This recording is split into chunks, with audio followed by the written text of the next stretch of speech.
So if you're listening to this on the day that it's published, you're listening to it on the day that I am moving in my oldest daughter to college.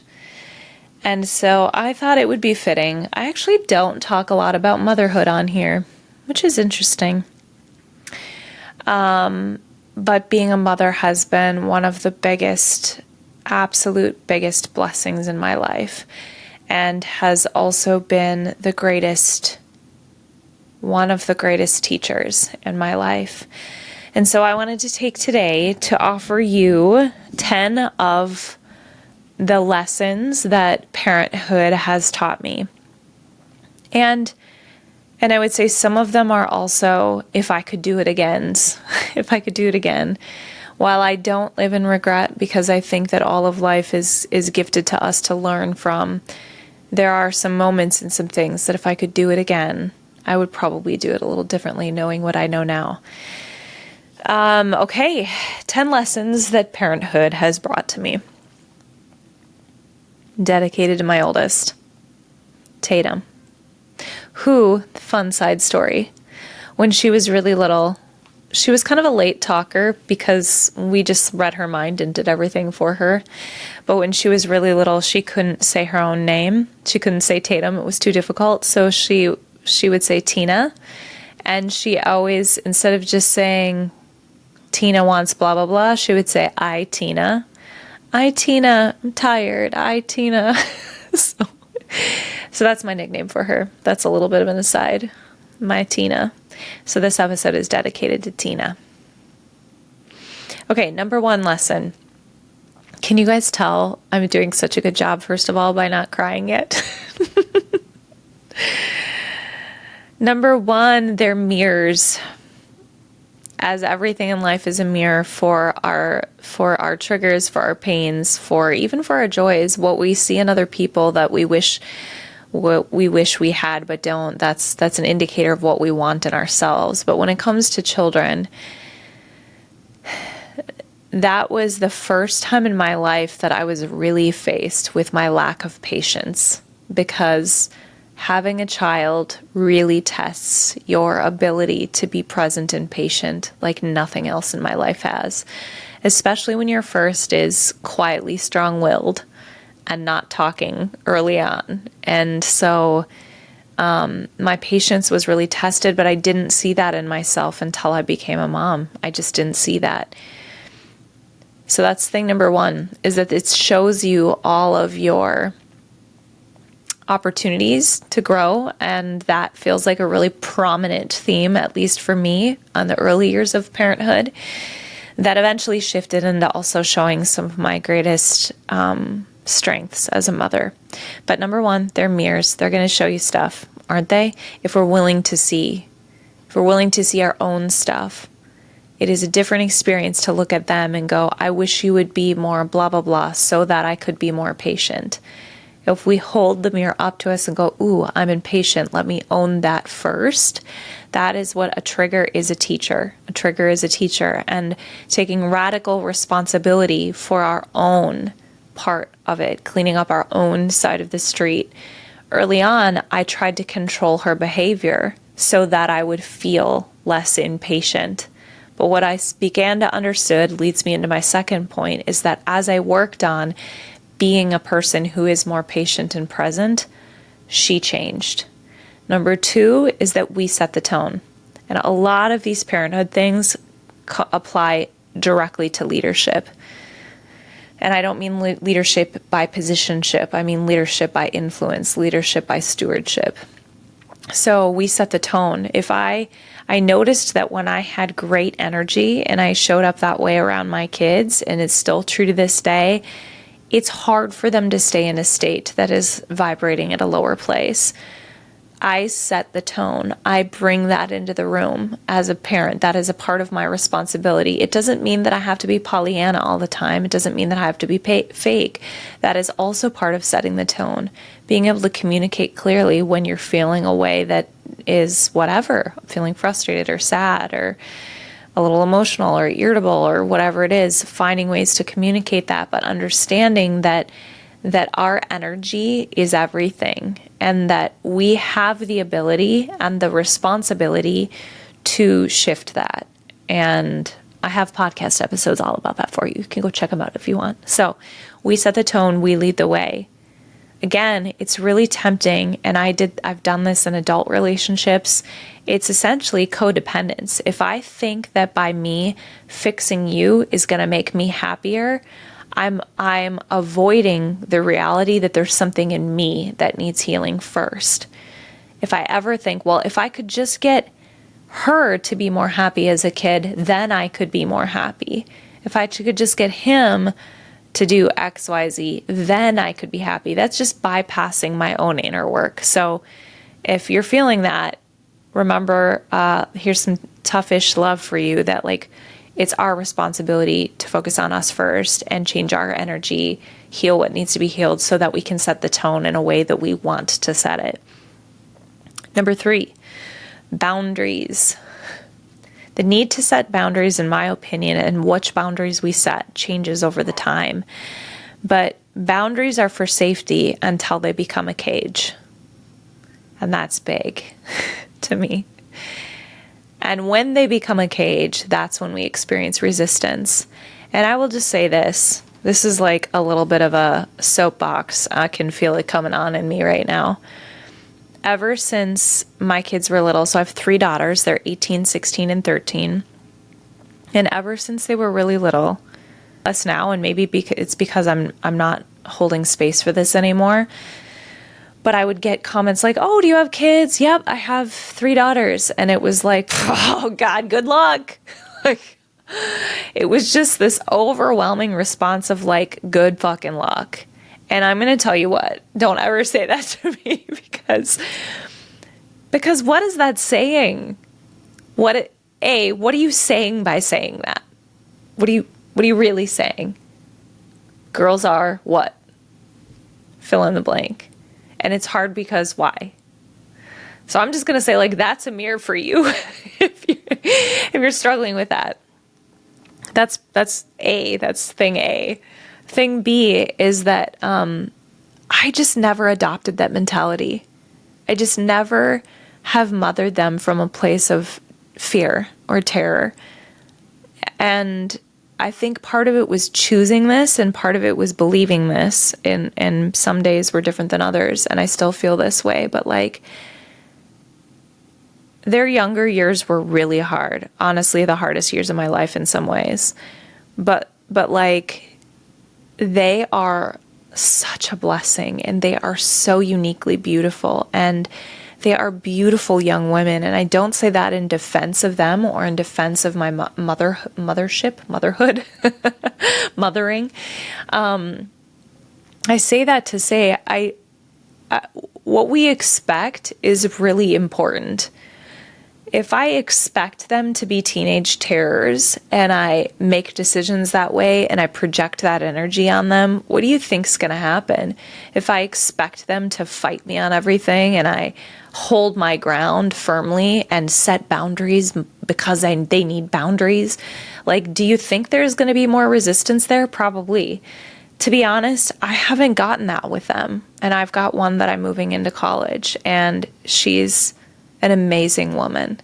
And I have a 16-year-old who is equally amazing. They're all amazing.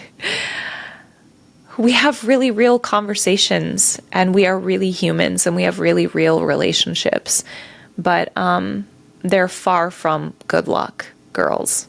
They're like amazing human beings. So what we expect, that's number 4.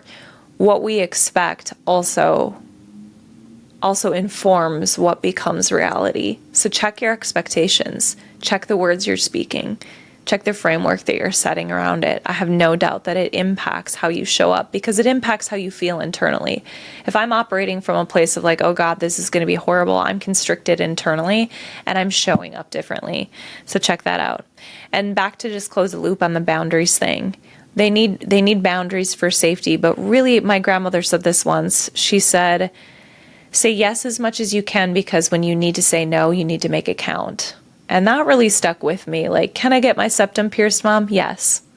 Because it doesn't matter to me. Not really. That like when I say no, which is really pretty rare, it really means no. It means no.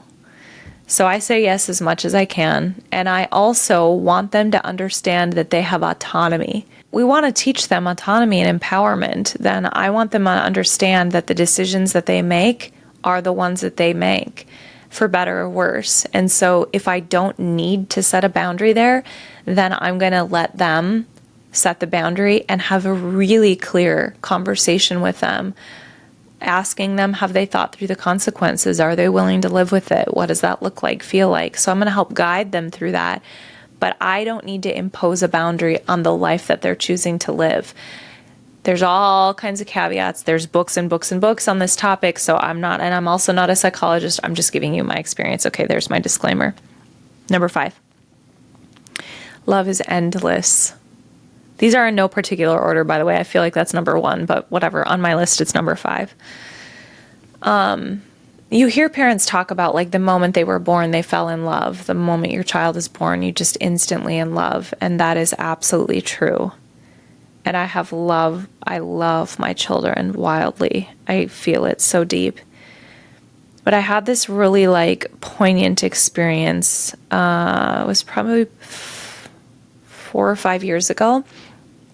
It was my oldest daughter's birthday, and I was putting together a Facebook post for her, and I was going through pictures. And this is, again, during these years that I'm doing this like deep inner work and really focused on opening my being to love. And so I'm in this tender place, like looking at pictures of her and working on not constricting in that moment. So if I feel tears come up, letting them fall. And as I'm opening to that sensation and opening to that feeling of love, it was like I tapped into or experienced the deepest depths of love. And I wrote about it. It's actually pinned at the top of my Instagram profile if you want to go look. But that just like love is an ocean, that it is endless, that we dive deep like into these caves, and that there's this underground water system, and that is love. And that source of love, the ocean, there is no end to the depth, and it is at the center of the earth. And I know this is very poetic, and I didn't have words for it until I experienced it, and words don't do it justice. But having that experience was the thing that tapped me in most deeply for the first time to love being an infinite source, and feeling that in my sensorial, like having a embodied experience of that, not just this knowledge or this heart feeling of love, but a depth of love. Love is endless. She taught me that. Number 6. There is a tremendous amount of value in listening without fixing. In my masculine for so many years, my girls would come to me with a challenge or a problem, or I would see them and think that there was a thing in them that needed to be fixed. And one of my daughters, oh God, I love them all so much. She one day just called me out on it. And she was like, Mom, I don't need you to fix this right now. And this is just classic, right? Like what a woman would say to a man in a relationship if we're talking about heteronormative. I'm sure it goes all kinds of ways in relationships. But she was like, Mom, I don't need you to fix this. I just want you to listen. And that was a moment on my journey of like, oh shit. A, my kids are cool, and I'm glad we have that relationship. And B, yeah, like, what does it feel like to listen with the eyes of compassion and a heart of compassion, and not be trying to get through the conversation or figure out what there is to solve, but sit with the best of your ability with empathy and ask, like, what does it feel like to be in her shoes right now? Not like, I understand what it feels like to be in your shoes. I was in your shoes once, and here's what I did. That's fixing. That's very different from like, let me do my best to ask questions that help me to really see through her eyes and experience what she's experiencing, and then respond from that place. Like, wow, how does that feel? That must feel blah, blah, blah. Is that right? And be with somebody in their experience rather than walk them out of it. So That's my number 6. Number 7. I kind of already said this, but resistance causes rebellion. And I don't even know that I would say that any of my kids have quote unquote rebelled, because there's not a lot to rebel against, because I haven't set boundaries where they don't. I'm not trying to put myself on a pedestal. It sounds really arrogant maybe, but like, I haven't had to set boundaries with them that they've had to push against. So I don't have like rebellion. And maybe that's because like the way I grew up, there were a lot of religious boundaries that I quote unquote rebelled against. Looking back, I don't think I was that rebellious. I was just being human, living life. But, and the freedom with guidance is what empowers them to make decisions. Number 8, time moves fast. I had people stop me at the grocery store, so many Costco, when they were little in a shopping cart, and people stopping to say, oh my gosh, look at her smile and how adorable is she? And just like, you have the sweetest, I'd get stopped a lot. Like it's kind of like getting stopped with my dog now. People stop me like, she's so sweet. I get that comment a lot with my girls when they were little, because they were just genuinely pretty happy kids. And then the next comment is like, it goes so fast. Just like enjoy every moment. And that's fine in that moment when they're being really sweet. But when I go home and they're exhausted and they're throwing tantrums and I'm up every 2 hours breastfeeding, and like, there were moments that were pretty trying, right? And exhausting. And I remember having a little bit of like, F you, enjoy every moment. Like, I just need to survive this phase. So I'm sorry if you're in that place and this is really annoying to you, but like, it goes fast. I remember when my first was a baby. Oh gosh, you guys, do you think I could do an episode without crying?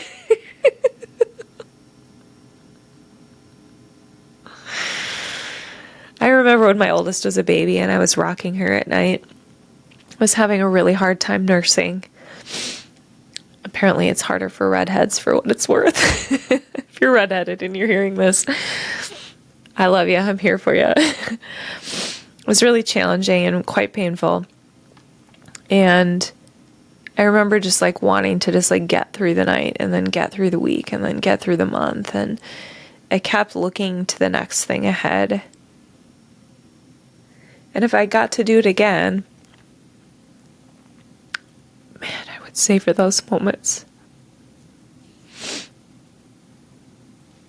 What a blessing to have children choose us. That's a belief that I have now. And that they incarnated to have me be their mother. Just these super sweet little beings, little burritos, swaddled in these blankets, just with these little burrito butts. If I had to do it again, I would savor every moment that I could, even through my exhaustion. I went back to work with my third when she was 4 weeks old, and I had her in a baby Bjorn while I was leading a church service with hundreds of people, or the rehearsal for the Easter service. She was born on April 15th, and she might have even been less old, 4 weeks, something like that. And why did I do that? I felt pressure, not necessarily from anybody, but I was like, well, I can. I mean, I'm going to be doing something anyways. I might as well just be up and like living my life and moving on with life and getting through this phase. And man, that went fast. I wish I would have stayed home and like enjoyed the snuggles with her more rather than moving, producing. So it goes fast. And I know it's hard. I know it's hard if you're in the thick of it right now, or maybe you do have a teenager that's really, really challenging and that's really hard. And so this point might be falling a little on a tender spot for you, and I recognize that too. And while I'm on that point, you might be wanting children and not able to have any, or going through an adoption process and struggling with that. And my heart is with you in that too. There's hard stuff in all of this sometimes, but, yeah. Or maybe you've lost one or more to miscarriage, and that is really painful too. So I just want to acknowledge that. Okay. 9. Whew. Enough of that. Let me just fan myself off so I can breathe. Okay, number 9. Life just keeps getting better. That's a lesson that I have seen through parenthood, that for me, every phase just keeps getting more rich. And I guess I didn't know what I expected, but it's just like at each turn, I'm like, oh, this is amazing. Like my oldest and her relationships, and my middle, the other day we were driving and she just got her license and got a new job that I didn't even know about, because she like applied herself and went to the interview herself and was like, oh yeah, Mom, I'm starting work at this job at the Mall of America. And I'm like, what? She's like, yeah. And so we were in the car driving and she looked over at me. She's like, hey Mom. I'm like, what? She's like, I feel really independent and it feels good. I'm like, and it should, and you should be proud of yourself. And it's just such a joy. It's such a joy. My dad used to say that all the time about me, and he said that when I had them. Keeps getting better. Okay. The last one I had, I already said. So I don't know how many that was. Was that 9? Was that 10? Maybe it's 9. Maybe it's 9 parenting lessons, and we're just going to have to go with that uneven number. There you go. This is what parenthood has taught me. Mothering has taught me. I hope this is helpful to you, whether you're a parent or not. I think that there are these lessons that we can apply to all of life. And so take with them and do what you will. And in the meantime, have a banging day.